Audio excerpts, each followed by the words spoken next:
Hello সবাইকে, welcome একটা নতুন ভিডিওতে। আশা করি তোমরা সকলেই ভালো আছো। ভিডিওটি থাম্বনেইল দেখে তোমরা হালকা করে গেস করে নিয়েছো যে ভিডিওটি কি নিয়ে হতে চলেছে।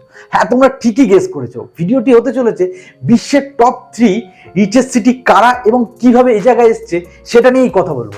তাহলে দেরি না করে শুরু করা যাক ভিডিওটি। নাম্বার 1 হচ্ছে আমেরিকার নিউ ইয়র্ক সিটি, যেখানে সবাই চায় একটা ডিসেন্ট জবের মাধ্যমে সেটেল হওয়ার কথা। সেই কারণে তো এই শহরটিতে প্রায় 800-এরও বেশি ভাষার লোকজন বসবাস করে। আর এই শহরটিতে টোটাল পপুলেশন হচ্ছে 84 লক্ষ, আর যার জিডিপি হচ্ছে $1.9 ট্রিলিয়ন ইউএসডি। নিউ ইয়র্ক শহরটিকে গোটা বিশ্বে গ্লোবাল বিজনেস অ্যান্ড কমার্স নামে পরিচিত। এছাড়াও নিউ ইয়র্ক সিটিকে গোটা বিশ্বের ক্যাপিটাল অফ দ্য ওয়ার্ল্ড বলা হয়, কারণ হচ্ছে ব্যাংকিং ও ফিনান্সের কেন্দ্রবিন্দু হচ্ছে নিউ ইয়র্ক সিটি। আর এছাড়াও এই শহরটিতে এত পরিমাণ সোনা মজুদ আছে, শুনলে অবাক হয়ে যাবেন। 6190 টন। এই সোনাগুলো কোন ব্যাংকের কাছে মজুদ আছে জানেন? এটা হচ্ছে federal reserve bank of Saint লুইসের কাছে। আর এই সোনাগুলো ভূপৃষ্ঠ থেকে 80 ফিট নিচে একটা সেফ লকারের মধ্যে রাখা আছে। আর আমরা স্ট্যাচু অফ লিবার্টির কথা তো জানি, সেটাও কিন্তু নিউ ইয়র্কে। আর এই স্ট্যাচু অফ দ্য লিবার্টির অরিজিনাল নাম কি জানেন?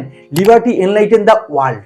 আমরা কিন্তু নিউ ইয়র্ক শহরটিকে বিশ্বের ধনীতম শহর হিসেবে না চিনলেও কিন্তু স্ট্যাচু অফ লিবার্টি কিন্তু আমরা নিউ ইয়র্কে থাকে সেটা আমরা জানি। নাম্বার 2, জাপানের রাজধানী অর্থাৎ টোকিও, যার পপুলেশন 1.4 কোটি এবং যার জিডিপি $1.4 ট্রিলিয়ন ইউএসডি। আর এই দুটি শহরের মধ্যে কিন্তু মাত্র $0.5 ট্রিলিয়ন তফাৎ। বুঝতেই পাচ্ছেন যে জাপানের এই জায়গায় আসা কিন্তু মোটেও সহজ নয়, কারণ আমরা সবাই জানি সেকেন্ড ওয়ার্ল্ড ওয়ারের সময় হিরোশিমা নাগাসাকির মতন কালো চাপটার সভ্যতা যতদিন থাকবে আমাদের কিন্তু মনে থাকবে। তবুও তারা আজকের ডেটে এই জায়গায় এসে দাঁড়িয়েছে, কিন্তু কিভাবে? আর দ্বিতীয় বিশ্বযুদ্ধের সময় যখন জাপান আমেরিকার কাছে সারেন্ডার করে, তখন আমেরিকার কিছু সৈন্যবাহিনী জাপানে পাঠানো হয় তাদের ডেভেলপ করার জন্য।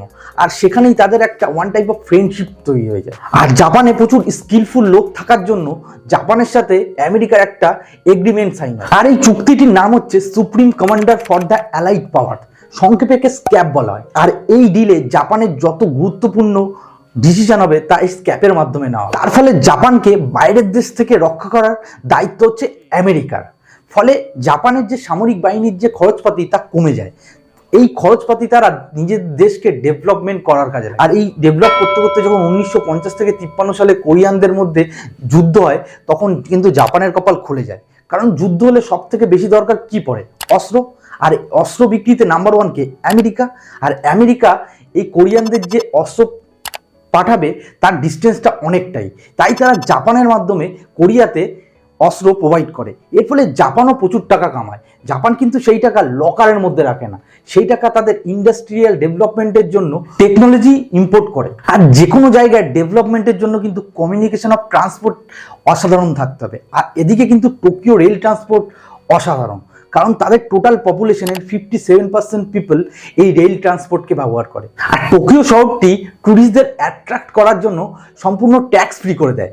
অর্থাৎ আপনি গেঞ্জি বা সানগ্লাস বা যে কোনো ধরনের অ্যাক্সেসরিজ কিনবেন, সেগুলো সম্পূর্ণ ফ্রিতে, মানে ট্যাক্স দিতে হবে না। আর এটা কিন্তু 6 মাসের জন্য।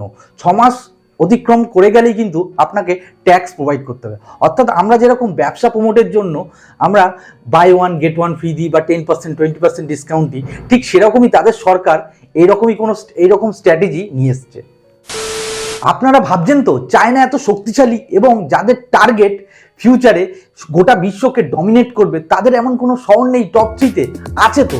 নাম্বার 3-তে আছে হংকং, যার জনসংখ্যা 35 লক্ষেরও বেশি এবং যাদের জিডিপি $320 বিলিয়ন ইউএসডি। আর এই জায়গায় কিন্তু মোটেও পৌঁছানো সহজ ছিল না। আর হংকং কিন্তু প্রথম থেকে এত বড় লোক ছিল না। তারা এমন কিছু স্ট্র্যাটেজি অবলম্বন করেছিল এই জায়গায় আসার জন্য। Strategy number 1, traditional and historical capitalism, যা হংকংকে মনোপলি দ্বারা পরিচালিত করা হয়। আর গোটা হংকংয়ে একটা পোর্ট আছে, যা গোটা বিশ্বে 8 লার্জেস্ট পোর্ট নামে পরিচিত।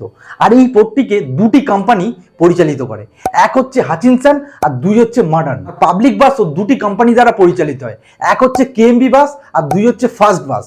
আর গোটা হংকংয়ে ইলেকট্রিসিটি 2টি কোম্পানি প্রোভাইড করে, চায়না লাইট অ্যান্ড পাওয়ার আর হংকং ইলেকট্রিক। আর এমনকি হংকংয়ে রান্নার গ্যাসের জন্য একটি মাত্র সার্ভিস প্রোভাইডার রয়েছে। নাম্বার 2, যেহেতু তাদের কোনো হিডেন ট্যাক্স নেই, অর্থাৎ ক্যাপিটাল গেইন নেই, সেলস, উইথহোল্ডিং ট্যাক্স এবং ভ্যালু অ্যাডেড ট্যাক্স নেই, সেই কারণে তারা ঘরে স্ট্যাম্প ডিউটি প্রচুর মাত্রায় নেয়। লোকালদের জন্য 15% আর নন পার্মানেন্টের জন্য 30%। নাম্বার 3 হচ্ছে হাইলি সফিস্টিকেটেড ট্রান্সপোর্ট নেটওয়ার্ক। আগেও বলেছি, কোনো শহর বা কোনো গ্রাম বা কোনো দেশ যদি পাবলিক ট্রান্সপোর্ট যদি ঠিক না থাকে, সেই দেশের ডেভেলপমেন্ট কিন্তু কোনোভাবে সম্ভব নয়। আর এদিক থেকে হংকংয়ে 90% ডেইলি ট্রিপ পাবলিক ট্রান্সপোর্টের মাধ্যমেই হয়, যেটা গোটা বিশ্বে নাম্বার 1। তাহলে বুঝতেই পারছেন তাদের পাবলিক ট্রান্সপোর্ট কতটা স্ট্রং। আর এরা পাবলিক ট্রান্সপোর্টে রেলওয়ে, বাস সমস্ত কন্ট্যাক্টলেস পেমেন্ট অ্যাকসেপ্টেড করে নেয়। ভিডিওটি ভালো লাগলে লাইক করবেন, শেয়ার করবেন। আর এই 3টে শহরের মধ্যে আপনি কোন শহরে যেতে চান অবশ্যই কমেন্টে জানাবেন। আর ইতিকথা চ্যানেলটি কিন্তু সাবস্ক্রাইব করতে ভুলবেন না। দেখা হবে পরের ভিডিওতে।